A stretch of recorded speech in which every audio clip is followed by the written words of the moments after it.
You're in a meeting. Someone is talking about a spreadsheet you don't need to see. You glance at the clock. For minutes have passed since the meeting started. You could have sworn it was at least 15. You glance again to minutes later, and somehow only 90 seconds have gone by. Now compare that to last weekend. You met a friend for what was supposed to be a quick coffee. You talked. You laughed about something stupid. You checked your phone at one point out of habit, and 3 hours had disappeared. 3 hours. Gone. And it genuinely felt like maybe 45 minutes. Same clock, same physics, same 24 hours in the day, and yet your brain reported to completely different experiences of time passing in the same week, sometimes in the same afternoon. That's not a metaphor. That's not you being dramatic about a boring meeting. Something in your brain is actually measuring time differently depending on what you're doing, and once you see how it works, you'll never sit through a slow meeting the same way again. Here's the first thing worth knowing. Your brain doesn't have a clock the way your phone does. There's no little ticking counter running in the background,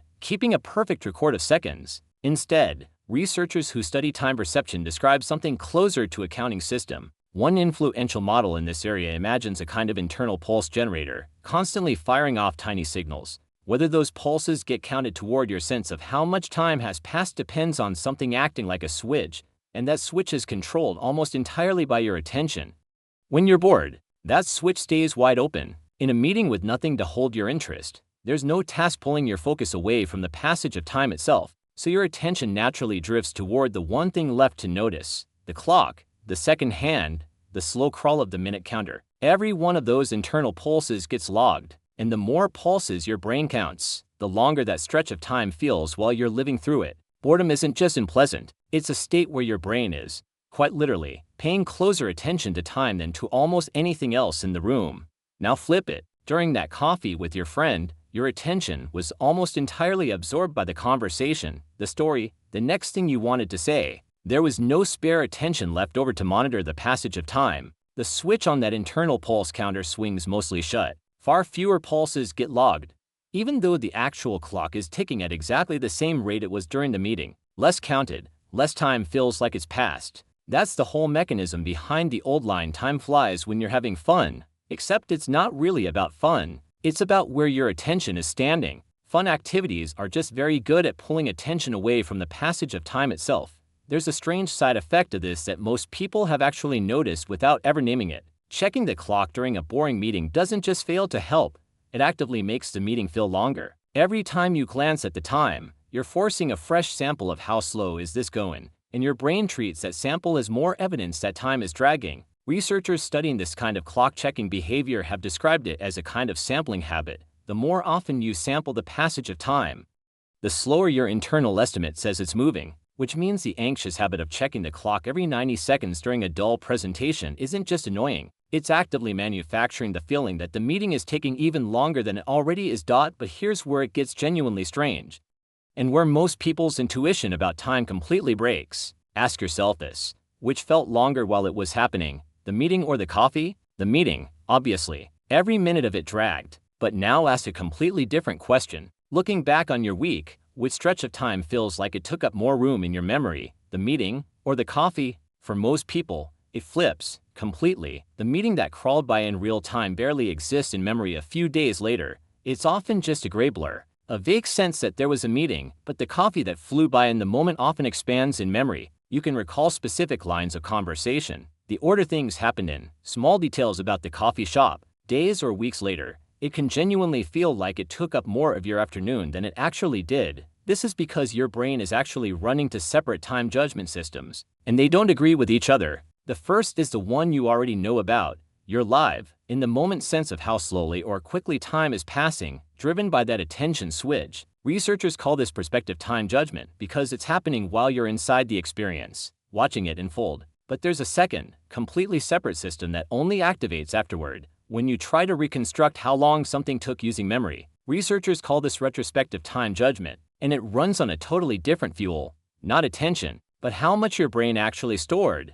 Here's the theory behind it, and it's a genuinely elegant one. When something new, unexpected, or richly detailed happens, your brain lays down a denser trail of memory, more distinct moments, more separate little snapshots to file away. When you later try to estimate how long that experience took, your brain essentially measures the size of that memory trail and uses it as a stand-in for duration. More memory, must have taken longer. A boring meeting, on the other hand, is repetitive and predictable almost by definition, the same voice, the same slide format, nothing new enough to justify laying down a rich, detailed memory. So your brain stores almost nothing, and when you look back on almost nothing, your retrospective system concludes that almost no time passed at all. Which means the meeting genuinely tricks you twice.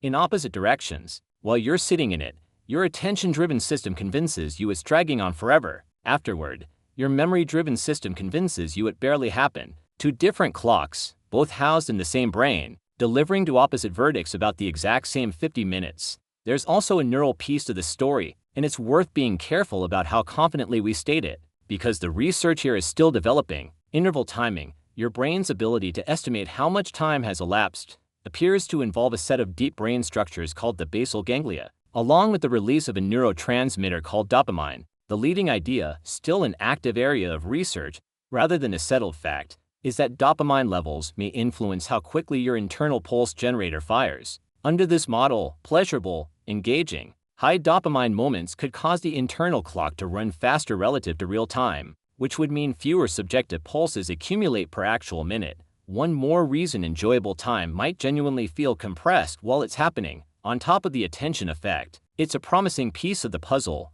not yet a fully settled one. There's also real variation in how much any of this affects different people. In one study looking specifically at boredom and time estimation, people who reported generally low levels of boredom in daily life tended to underestimate elapsed time more than people who described themselves as frequently bored. In other words, people who are less prone to boredom in general may also be less accurate or less pessimistic time trackers overall, at least under the conditions that particular study tested. This is a single area of ongoing research, not a universal rule about personality, but it does suggest that this meeting is dragging isn't purely about the meeting. Part of it is about how differently different brains handle the passage of unfilled time. Recent neuroscience has added one more genuinely interesting wrinkle. Researchers studying time-related brain activity over minutes and hours, rather than the split-second timescales most timing studies focus on, have found evidence suggesting that pace of activity itself, not just enjoyment, may shape the felt speed of time. Their early findings point toward the idea that periods where more happens, where you're doing more distinct things one after another, may register as passing more quickly than slow, repetitive stretches, independent of whether those things are technically fun, which reframes the old saying slightly. It may not be exactly that time flies when you're having fun. It may be closer to, time flies when a lot is happening, and fun activities just happen to be unusually good at packing a lot into a short stretch. So what actually helps? If you're staring down another dull meeting this week, since the in-the-moment dragging comes from attention sitting on the clock with nothing else to hold it, giving your attention literally anything else to do can shorten how the meeting feels while you're in it. Taking notes, actively listening for one specific piece of information, even doodling, anything that pulls the attentional switch away from monitoring time directly tends to make the experience feel faster as it's happening. And ironically, the same shift that makes the meeting feel shorter in the moment can also make it slightly more memorable afterward, since actively engaging with it creates a few more distinct details for your memory to hold onto, closing the gap between how long it felt and how much of it you'll actually remember. None of this means boring meetings are secretly fine, or that the drag you feel isn't real. It is real. Your brain is, in a very literal sense, counting more pulses because there's nothing else for your attention to do. But understanding the mechanism changes what's actually happening when the clock seems to slow down. It's not the meeting warping time. It's not your imagination being dramatic. It's your attention, sitting there with nothing else to hold onto, counting every single tick, while your memory, given nothing worth saving, quietly prepares to erase most of it by Friday. 2 clocks, 1 brain, and depending on which one you ask, that meeting either took forever, or it barely happened at all. Hit subscribe to Loop Error, because this is exactly the kind of thing we dig into every single video. Here's a question for you. What's the longest an hour has ever felt to you, and what's the fastest 3 hours have ever disappeared? Let me know in the comments.